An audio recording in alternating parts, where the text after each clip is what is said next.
Hi, everybody. So today, Antonia and I are going to have a conversation about solid, liquid, and gas and how that applies to healing and how it applies to life. Go for it, Antonia. Hello, everyone. I've developed a grand theory of disease, which actually applies to many, many things. And it started with disease, and I've noticed all of the applications everywhere. And I think mastery of solid, liquid, gas, and gas, liquid, solid, changing states from up down, from a gas to a liquid, solid, or a solid liquid to a gas, is really the beginning of enlightenment. And my baseline for enlightenment is very, very high. I think that you really need to be able to do instant healing, instant manifestation, instant everything. I think that's the beginning of enlightenment. And I think that once you get more and more enlightened, you can build anything that you want to, including planets, physical planets. So Mhm. my baseline is really, really high. First of all, I think it should be noticed that we only think of a couple of people as enlightened, maybe Buddha, maybe JC, a couple of, the very, very famous, well-known people. But what people don't necessarily realize, according to Chinese and Tibetan written history, there were 160,000 beings who had the abilities to do all of these magnificent healings and helping a lot of people. And then we've also got the Indian people. Then we've got the Egyptian mystery schools. So it's rare, but it's not completely it's not only a couple of people, which I think it needs to be realized. And I also believe we're gods and goddesses who have no idea that we're gods and goddesses, and we have been shut down largely by the position of the planet in the solar system, but also some nefarious forces blocking our abilities. So Mhm. it's a combination therein, but I intrinsically believe that we are God and goddesses with a lot of powers blocked within us for a multitude of reasons. And I've spent the last 20 years removing blockages and working some stuff out. The solid liquid gas is really interesting because this changing state, if we think about it, let's just think about it in normal chemistry, physics terms. So what happens is, for a gas, say steam, to become a liquid. So if you imagine a gas zooming around, the molecules are very, very far apart and they're moving very, very quickly. So for steam to become water, so if imagine you have a pan boiling and you put the lid on top of it, and it's water below, and then it's steam, and that's water above. So what happens is, for it to become water into steam, it speeds up, and then to go to water again, then it slows down again and cools down on the lid of the pan. So all that does to change is it's cooling and slowing or speeding up. It's to do with speed and temperature, which is what changes the state. And the same happens from a liquid to a solid. A gas is zooming around very quickly, very spread out, very warm. A liquid is cooler and moving, and it's more like vibrating on the spot. Imagine Austin Powers. You've got an Austin Powers move there. And then you've got a solid, which is more vibrating where it is, and it's a lot cooler. So how does liquid water become ice? It's again the slowing and the cooling. But I think, and then obviously you can go from an ice cube and you can leave it out and it can melt and it can go into steam. Obviously, water can fairly easily change between a gas to a liquid to a solid. So that's the basis of solid liquid gas. But what we don't realize is all creation, everything that's ever been made, man made, and potentially made by higher beings, has gone through a solid to a liquid to a gas, or a gas to a liquid to a solid. But we'll just start it in humans terms and let's look at product design. So, so look at this lipstick that I just happen to have sitting next to me. So how did this get designed? There was somebody who thought, oh, I'm going to design a lipstick. And they thought about it. So gases are thoughts. We know that thoughts are gases, because when you hang around somebody who's sad or angry or upset, you spend 3 seconds with an angry person and it makes you you can feel it tenses you up. You walk into a room after an argument and you can cut the atmosphere with a knife. You can feel it. The air is pregnant with their emotions. Or an anxious person can put you on edge, or a depressed person, unfortunately, can temporarily bring you down. A gas is an emotion, as a gas. So gases are thoughts. We'll go back to gases being thoughts a bit more later, but in terms of product design, someone thought about how to design this lipstick. And then what did they do? They designed it. So when in a design stage, how do they design things? They tend to use a pen and a paper. That's one way of doing it. And a pen is a liquid. It goes onto a solid, which is a paper. But it goes through that. And if you think about computers, they're liquid screens. It's moving around. So if someone's using some, I don't know, techie design thing, they would have managed to do it on a liquid screen on a computer, but that's going through the liquid stage, which is the design stage, and then to the solid stage, the manifest stage, which is a solid product, as this is. Everything that's ever been created and designed purposefully goes from a gas to a liquid to a solid. Sometimes it misses out the liquid stage, but often not. Even something like clay, if you start making a pot, you think about what you're going to be making in your hand, and then you have a liquid stage, and then it goes into a solid stage. It goes everywhere. It works across everything that was ever designed, but it also works in more ways than that. So weight loss, this is really unknown. This was even on CNN, so it's a really well-known study, and I've researched all these things quite a lot, but they did a lab experiment and found out what happens when we lose weight. Now, I mean, I think everybody here assumes that you sweat it out, you poo it out, you pee it out, and it comes out in these ways. We've always sort of been taught that that's what happens to it, but actually that's not what happens to it. And the fitness industry has known about this for years, but I don't think it's very well known. If you lose 10 pounds of body fat, 8.4 pounds comes out through your lungs as CO2. And 1.6 pounds comes out as water via sweat and urine and in your poop as well, which is really interesting. So if you think about body fat, like there's also obviously when you are just eating food, then that is just coming straight in and out of you. But I mean, and that's what the solid matter is coming out of us largely, and blood cells as well. It's a recycling of blood cells. But the actual body fat has to go through these processes. So imagine we've got, I don't know, fat on a part of our body. It then has to liquefy, because obviously fat's solid. It liquefies, goes into our bloodstream, and then it goes through our lungs and comes out as CO2. So it goes from a solid to a liquid to a gas. But there are so many things. Do you want to get a word in edgeways, honey? No, I just love it. Keep going. Yeah. Okay, cool. All right. So there are many ways that this has happened, where things go from a solid to a liquid to a gas. Okay, so if you want to, it's happened in so many places in nature as well, or in mythical stories. And I do genuinely think this is enlightenment. Think about in Peru, we've got all of these ancient, amazing sites. And these sites have walls, and I've been to them. I've been to these sites, and they've got stones which look they're completely melted, and they try to put a piece of paper in between the stones, and they cannot. Nothing can work in between them. They don't have they don't even have any mortar or any cement or anything between them. They are just they look like they're melted wax. Mm-hmm. And how on earth did they do that? So I think these very advanced people had the ability to melt stone and to liquefy stone. So, I think that happens in Peru, but also the father of Buddhism, he has handprints in Tibet. Sorry, the Tibetan father of Buddhism. He's got handprints, and there are handprints and footprints all over. And I think this is what they're doing on the Hollywood, was it Walk of Fame, where they put people's handprints in. They obviously do it in cement. They don't do it another way. But I reckon it's an ode to these enlightened people being able to do this long ago. They've got hand and footprints. They've got them in Cape Town. They've got them in Cape Town, in South Africa, in various other places around the world where people have had the ascended ability of liquefying stone. And then we think of Merlin and the sword and the stone. So the whole story is, I'm sure everyone's somewhat aware of it, but Merlin put a sword into a stone, and only the person who was worthy, who would be able to draw out the stone and then become the King of England. But he had to be worthy, because they wanted to make sure the right person was going to be able to rule England. So I think Merlin was potentially an enlightened being, or very advanced.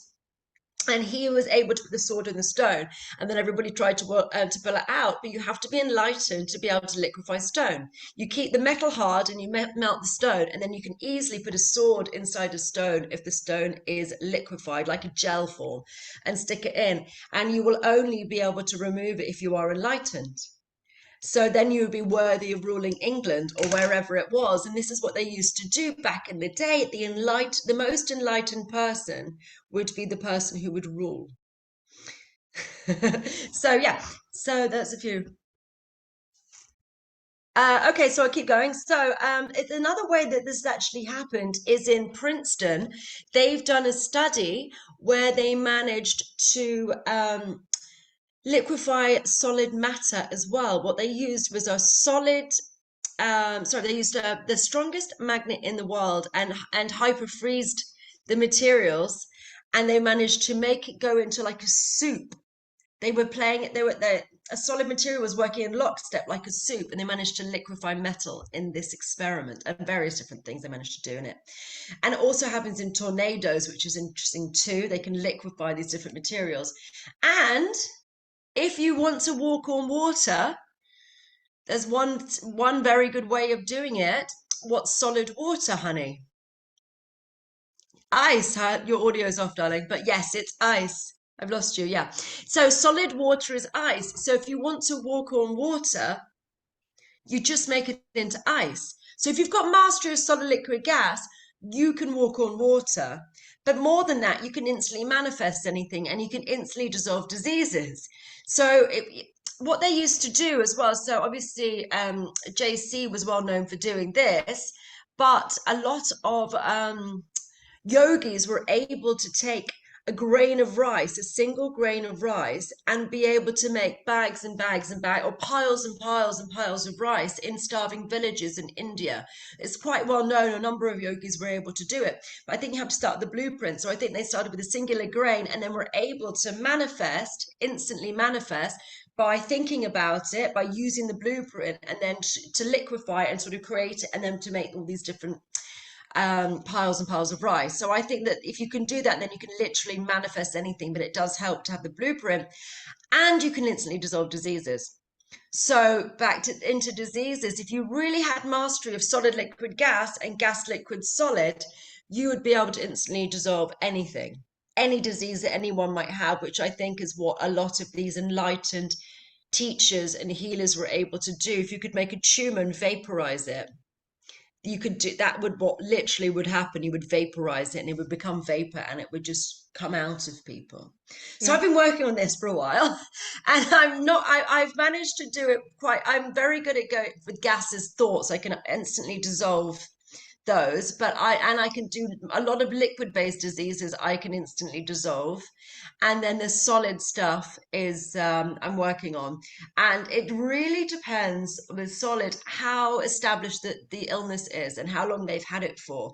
And if it's something rock hard, which is quite big, it's much harder to do.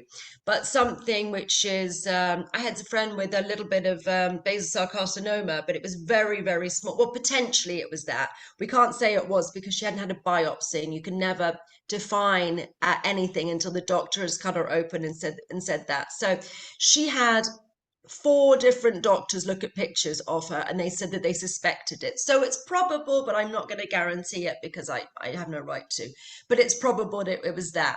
And I dissolved the emotions related to it, and it was gone in 4 days or 5 days. I've got the pictures of it going through, which was pretty fun.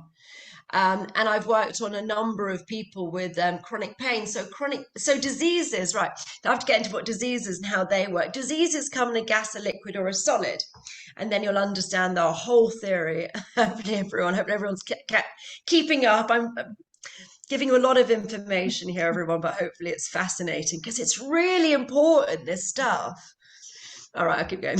Okay, so diseases come in three categories: a gas, a liquid, or a solid. Gas-based diseases are thought-based diseases. We've already said this. You can feel emotions around people who are feeling happy or sad. You can feel it. You can even detect, if your best friend is feeling upset, you can feel it. You don't even have to necessarily talk to them. They almost radiate, oh, something's happened, or oh, what's going on with them? You can feel it in the air. Emotion is in air. Look at the word emotion, energy in motion. You can feel it. So gas-based diseases are thought-based diseases. And then you've got liquid-based disease. Liquid-based diseases are something that moves. So think about chronic pain, backache, for example. Backache moves. Sometimes backache is a 2 out of 10. Sometimes it's a 10 out of 10. Its strength comes and goes on different days. It's not always the same, but it moves in location as well. So it's sometimes an inch to the left, an inch to the right, up or down. It's never in the same place, or sometimes it just moves about. It behaves like a liquid. It sort of it flows in, flows out, moves left, moves right, all of that sort of stuff. So that's a liquid-based disease according to my model. And then you've got gas. Another liquid-based disease would be something like a cyst. It's a literal ball of fluid. And then you've got solid-based disease, something like a tumor, rock hard. You press a tumor, it's hard as a rock. So what's happened? How are diseases formed? This is how we're getting into this. So I think diseases are formed by our thoughts. So we get fixated on something awful that happened to us years ago. And unless we're letting it go in some way, your thoughts have matter. Thoughts have matter because you can feel being around a happy or a sad person. So if we get, backache's a good example. So backache intrinsically is about not feeling supported. And that makes sense because your back is where your support network is. It's the whole support of your entire body is your back. So if you get stuck in a difficult relationship or a difficult job or a life you're not very happy with, and you're feeling unsupported, and you're having this thought reoccurring because you're in a position where you're not very content or happy and you're not feeling supported. If you keep thinking about not feeling supported for months, years, then that's going to manifest as an illness. It's going to manifest as a backache because that gas, those thoughts compress, compress, compress, compress, compress, compress, like they do with steam to become a liquid. And that's what your backache is. It's compressed thoughts. So anyone may be getting stuck on thinking about whatever it is. Yeah, but that's a backache. Yeah, thinking about not feeling supported. And it depends also where the backache is. So lower back is about lack of financial support and not knowing where you are with finances and family responsibilities, for example. But it's that compression of that thought, which is same as steam, slows down and cools down. Enough matter will eventually become that liquid-based disease of that pain. And it goes for every different disease that we have, the same as tumors or something like that, a solid-based disease. It's just more thought. Either the thoughts were more stronger or more regular, or they took a longer time. But it's just the amount of matter, because the amount of matter between steam and ice is that it's much more spread out. So you need a lot of steam to become ice. But that's your thoughts over months and years that eventually become every disease that people have. There you go. That's my theory of disease with a lot of information before. I love it. I love it. So when you were bringing up certain things, I was thinking about frequency. So in Tibet, there was a reporter that went, and I can't remember when, I want to say like in the 1920s, maybe. Mm-hmm. And he made a recording. So he made a record of this music that the monks were playing to liquefy the stone. Right. And he sent it back to New York, I think, and they destroyed it. Yeah. And they destroyed all of his article and, everything, because they didn't want the world to know. But it's out there. It's possible. It's all about frequency. Yeah. Yeah. See, I think I think that's later. Hanny and I discussed this often, and how they made the pyramids. We're always trying to work out the mysteries of the universe via WhatsApp. But see, I think that that is a more primitive thing. I think that before before then we were more manifested as gods and goddesses, and we could do it without having to use a frequency to be able to do it, because we could innately create the frequency. And Right. that's what You made the and it's easier frequency. with a Yeah. frequency, but it does work.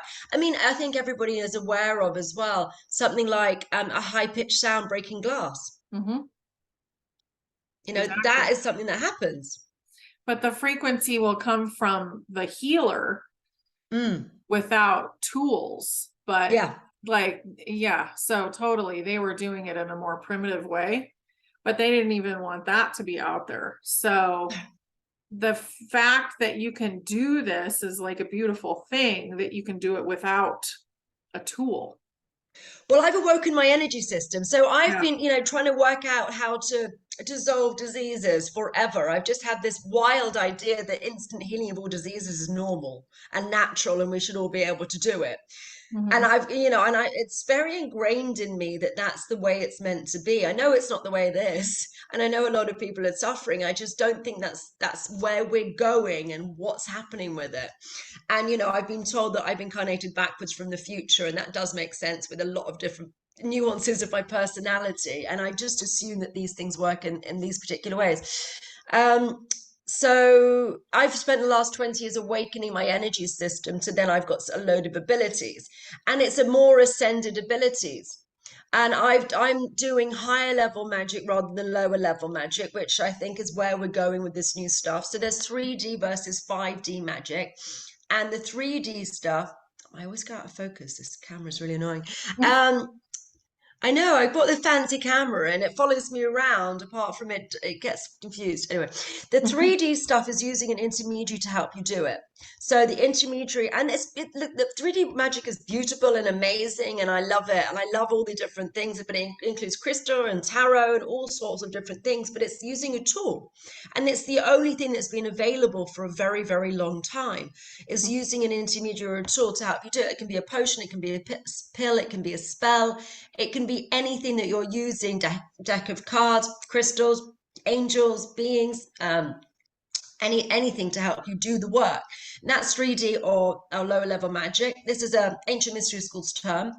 And then you've got the 5D or the higher level magic is awakening you to your god or goddess self, so that you can do the work without the need for a tool, by removing all the blockages and all the gunk that we've got in our energy systems, which prevent us from being gods and goddesses. And it's a really weird thing, because I've come up with some really strange things which I am battling people with, like the chakra system, which is the darling of the spiritual community. Everyone is like, there. I mean, like, all these different shops are selling chakra remedies and crystals and all these different things, and they are great to a point until they're not great. I've now transcended and moved away from the chakras to expand my energy system, because I see that I just realized that they're actually they're meant to be joined together, and they're actually a chrysalis. That all the outside of the chakras is like a chrysalis, and that wants to go and to be taken out of people's systems, so that your chakras can actually expand and work holistically. Because what's happened is we've compartmentalized our energy system, which means we're not as powerful. So once you get rid of the chrysalis around the chakras, you can actually expand your energy system, and then they go into wings, which are like pearlescent. They're all the colors of the chakra. Pearlescence is like the rainbow colors, and so they become big pearlescent wings. And then you've got a lot more abilities, because you're just a lot stronger, because you're sort of stepping into your angelic bodies in an angelic awakening. And we did you, didn't we? How have you been since we removed your chakras, darling? I've been really good. I mean, I can like maintain myself a lot longer than I used to be able to. Like, as far as the more that I do, I don't feel exhausted by the end of the day, even doing a whole bunch of energy work. So it's been really, really good. And you can do more people, you can help more people at the same time. Yeah. I've been working with energy for a long time, but having that inside of you, that's just like one thing coming out of you instead of all these different systems, it really does increase your power. And the same with the meridian systems, which I think potentially fungal pathways. So we started, so Honey and I, you may have seen us before, Honey and I met in Morocco, and we started doing some wild, crazy missions because Yeah. we're wild, crazy people. And then then I realized we're like, we were just building, doing, helping, praying, all sorts of wild and amazing stuff. And I just went, right, well, I need to sort your energy systems out because, you need to be stronger. This is actually not very safe. Some of the stuff we're doing is pretty dangerous. And I need to make sure that you guys are safe. And if we are doing missions together, then it's absolutely paramount that you get your energy systems more into the 5D. And that's so I just literally removed all the cocoons. So it's a revamp of the entire energy system. I teach this to everybody on level 7, so you can take on my courses by watching videos, do them in your pajamas if you like. And it happens on level 7, where you transform your energy system to an angelic one. But it gets rid of your chakras, it gets rid of your meridians. I've had my well, the chakras aren't gone; they've just unified. It's into wings and this whole, but they're not, they're everywhere rather than in this very tight compartments. I've had my meridians checked by, I've got some of my students who are Chinese doctors, and they said if it wasn't you, Antonia, I'd be very worried about you by looking at your meridians, because I basically look like I'm near death because I don't have them working. But they are, again, compartmentalizations of your energy system. We want everything working holistically. When we stop realizing that we're a whole, we are causing problems for ourselves, and it prevents our development. It prevents us from growing and expanding and really becoming a lot more evolved. And since I've done it, I've got a significantly more power to be able to do this stuff. And I don't think you can become like enlightened or be able to use solid liquid gas with a chakra system which is in place, or your meridians and things like that. We need to transcend all of that to start to have some real power, to then be able to help people on a bigger base, on bigger scale. I think that it's part of ascension, but Yeah. ascension is going to go from now until the end of 2027. So you have this long period of time where your body's going to be changing. And even though most of us that are listening to this video have gone crystalline at this point, it doesn't mean that our DNA is activated yet, or that we've reached this point yet. So to me, what Antonia is doing is like a leg up. It's like, okay, I'm gonna go faster. And it definitely did change the way I was doing things, because I have tremendous sight, as you guys know, but I didn't want to deal with, like, say, a demon or something in my sessions. So I was like, ooh, if you have a demon, like, I'm going to send you somewhere else. I don't want to deal with that. But now that's not the case. So it just depends. And I've closed my sessions, as I said, and I'm going to be doing group things for the future. But Antonia's got like a whole group of people that are doing amazing sessions. And I think that's a really viable thing to go in and look at, because it's very quick and you're going to feel the difference right away. And I think it's a beautiful thing, to have at your fingertips if you need it. And that is all going to be below. Yeah. So yeah, thank you, honey. So I think what it is the chakra system's like a chrysalis, like a butterfly. So just imagine, and it's stacked like a chrysalis as well. And then what I think happens is when the sort of butterfly breaks through the chrysalis, and then they get the wings. So I think that that's what's happened, is that our chakra systems are chrysalises, and we've misunderstood what they are, because we think that the be all and end all. But it's when you're in a chrysalis, the caterpillar becomes all gooey and weird, and then it sort of starts to poke through a little bit. So that's what's happened with us, and that's what's making our system. So I think people are stuck in sort of caterpillar or chrysalis stage and don't even know that they're in that stage, because it only came to me a couple of weeks ago that it was a chrysalis. I just suddenly was like, that's what it is, because I looked at the wings. And Yeah. then also with the demon stuff, only angels can slay demons, according to Quran. That's what it says. Only angels can slay demons. So there are all these different hierarchies of different beings, and I'm working with all these things all the time. So are my students. I've got loads of practitioners anyone can book in with, or me, or learn yourself as you prefer.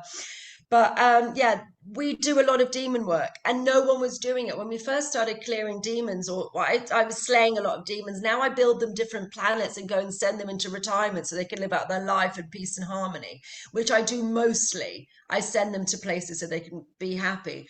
But initially, they were like, "Who the hell are you, and why can you actually touch us?" Because apparently, according to the Quran, again, for every human born, there's a demon born, and they haven't been able to be killed by anything or anyone, which makes billions and billions. It's like 20 billion of them if we believe in the numbers that they talk about. I mean, which is debatable within and of itself, but Yeah. they haven't been able to be cleared or gone or dealt with in any way. Now, they're happy to be sent and portal to somewhere else. But you have to be quite formidable to be able to work with these beings, because otherwise they don't even entertain you. They're more high up. So you normally are working more with the subordinates. So it's unusual for people to actually even come across them, because normally they've got all these other worker bees who are running around and doing things. I come across them quite often, but now we get along and everything's fine. And if they are very difficult, then I can come down with a big hammer. Yeah. Yeah. It's there was something I was gonna say and I forgot. Something about the chakras. Oh, so the third eye, think of the third eye, think of how it's been calcified. So where did the different systems come from when instead of being, a compartmentalized rainbow of color, you can just be the rainbow? Who Be the created rainbow. that? Like, to me, it's like somebody created that and they built it into the DNA. Just like we used to have 12 strands of DNA that were active, and then up until recently, we only had two. The chakra systems were probably part of that whole routine of backing down the human being, making the human being less capable. That's That what makes hits sense, doesn't me. it? Yeah. Because it is funny. I mean, I know there's more chakras and everyone talks about different ones, but we've got seven major ones and there's seven colors of the rainbow, and the chakras are the colors of the rainbow. Yeah. They are. That's what it is. And so why is it that they've, built these cocoons around each one of the chakras? They are important until we can actually transcend and the thing is, we don't lose anything by actually expanding them. They work in unison together. You still got all the qualities and all the good things that we need with chakras, and they can still emanate from the specific locations, but they don't need to be fixed there and compartmentalized and prisoned I away. think So that's why yeah. they're sometimes turning the wrong way too, because sometimes people's chakras are running backwards and they're exhausted. Oh, So that's a whole nother factor, because basically a wheel has been created around them, but if they're free, then they just shine. yeah, That's interesting yeah. stuff. Yeah. It is. Yeah, I think it's really cool and really interesting. And I've just got what 90 odd students or something at the moment who've done this to. And initially it was quite worrying, because I'm always doing these pioneering, wild things. And it's like, is this a good idea? And when I told my students, right, we're going to change your entire chakra system, not everyone was happy, because everyone's very, you're doing chakra meditations and you've got all your crystals and your jewelry and all these beautiful products. And they were like, we're not sure we signed up for this. And I said, no, it's going to be great. It's going to be great. But it's just really expanded people exponentially. And then the work that we're able to do, as I'm saying, the gas liquid solid, we're able to do really, really big work. And a lot of the stuff we're doing now is about the AI and about distortions and about basically distortions happen when we're not feeling very happy. Like if we misbehave or someone is mean to us or in some capacity, that creates a nick, a hole in our energy system, and then the darkness gets in through that. And then that generates the self-deprecating thoughts, which is the gas. And then the more of these self-deprecating thoughts they've got, because they've come in through distortions, the more of this darkness grows within you, and the more the self-deprecating thoughts are created, and you get fixated on them, and then you get the gas, liquid, solid, and that's how the diseases are created. So I'm looking for things. I'm always looking for the silver bullet. I'm always looking for the one thing to be able to just delete the distortions for disease X, and hopefully the disease dissipates. And often it goes away. With the liquid-based diseases, they do go away quite quickly. But I did have an interesting client yesterday who was it was an unusual session. She has had pain in her body and coldness, just being really, really cold since 1990, like super duper cold. And it's got progressively worse until, it's been miserable for her, to be honest, right now. It's been very miserable. So obviously she's been to many different doctors and many different people to do a multitude of things. And I don't, but people come to me, and I'm sure they come to you, honey, at last minute with we are the last chance saloon, aren't we? They're like, people don't know how to fix it. Oh yeah. And they come to us as like, you can fix this. And I'm like, oh, well, I've never come across this before. Let's give it a go. So that's a lot of the work is really in being intuitive and thinking on your feet and trying to work out what's going on. So I was thinking, right, okay, because then you have to go into your brain and think about anatomy and physiology and all the different things I've studied over time.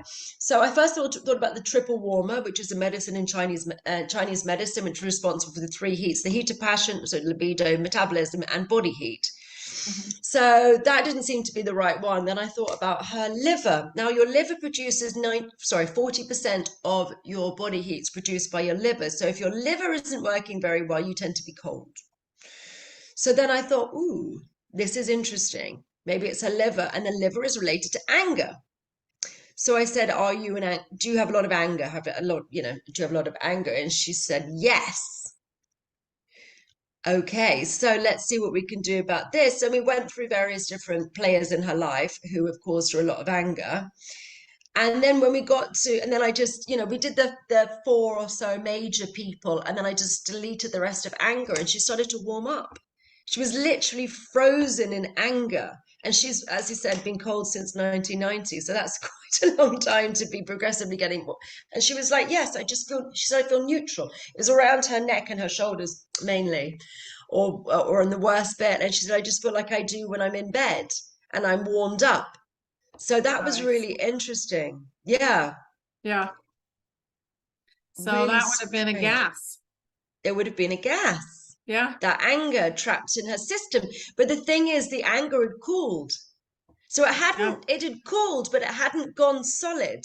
Right. So, I mean, this is quite malleable with all of this, but it had cooled. And obviously the cooling normally means solid, but it hadn't gone solid because I think it was so big that it was actually cooled in many different areas through her body. And that was what was causing her to be cold. So yeah, deleted all the anger out of her system, and it was completely gone. I love it. Yeah, Love that's it. really cool. This has been Yes. Great. Great. Yeah. But I'm always recruiting. So if anyone is inspired or interested by this stuff, then please do join my team. We're doing healings with me or with my practitioner. Everything's on the website, divineempowerment.com. If anyone wants to take a class or do a healing, you can use the code honey10 to get 10% off anything products that you buy from my website. So keep that one running for you, honey. Okay. So honey 10 for anything like that. But you can just sign up, and the videos, because I've got students all over the world, time zones get a bit awkward. So I just recorded everything. So people can watch them in the comfort of their homes, literally watch videos and get superpowers and follow on the notes, which is what happens. You get to level 7, as I said, and you get to change this in your system. We're doing a special, I think it is, which is, I think it's if you do levels 1, 2, and 3, it should be 999. It's 799 through my website. But then you get extra 10% off with Honey 10. Yeah, or book in if you've got anything going on with you that you need any help with. But we Yeah. have a tribe, and we have regular meetings. I had a meeting with my students last night, which is always fun to catch up with everybody. There are, different systems and different groups on Telegram, so everyone can speak to each other. We've got down the rabbit hole, like weird and wonderful things, newbies groups, so everybody can intermingle and practice on each other, so you're not a lone soldier with it all. So we've got all these different groups, and and regular sessions to meet up with everybody to make sure everyone knows what's going on. So it's all very fun. And yes, solid liquid gas is the basis of everything. If we master solid liquid gas, we become enlightened, and we can literally start to build anything. I think it is basically, it could be the grand theory of everything, because I think everything could be created and manifested through it. So it could really be one of the most important discoveries ever, because everything goes through those stages. And if you can really do that, you can literally dissolve disease or manifest anything you want instantly, Mhm. which is really, that's godlike abilities there Well, completely. that's where we're going. I'm working on it. So to learn it now, I think is a really beautiful thing, because then you can just keep practicing and you can help other people, you know. Yeah. And the thing is as well, what's really cool about it is right from level 1, you dissolve traumas. So level 1, you learn how to dissolve traumas fairly instantly. And you can audit your life, go through all your stuff and dissolve, that one time that something happened, and just go through it. And then you stop attracting all of these rubbish situations, because the law of attraction is dark and light. And it is about, whatever, like attracts like. So if you're thinking about abundance and beautiful things, then you can attract that sort of stuff. But if you've also had some horrible things happening to you in the past, then that is attracted Yeah. Oh, to you as well. You might be attracting things that you don't want. So if you can start to audit your life and clear these different traumas, then you can start to have a more beautiful, productive life, and you can work on friends and family and help them with all the different issues that they may have. So beautiful. yeah, there we go. Beautiful. We had a little stutter there in the video, but I think it all came through. Oh, hope Yeah. so. Yeah, you can. But from level 1, you learn how to dissolve traumas for yourselves and other people, and it just gets progressively more. You get bigger and bigger things as you progress up, but it's all very fun. So I hopefully love it. people will be inspired and want to join my little community. Yeah, I hope so too. I mean, anything that you can learn that's going to help you through this process, I think is a great thing. So I'm glad we got to do this today. Yay! Thank Thank you for you. having me very much, honey. Yes. Bye, everybody. Bye.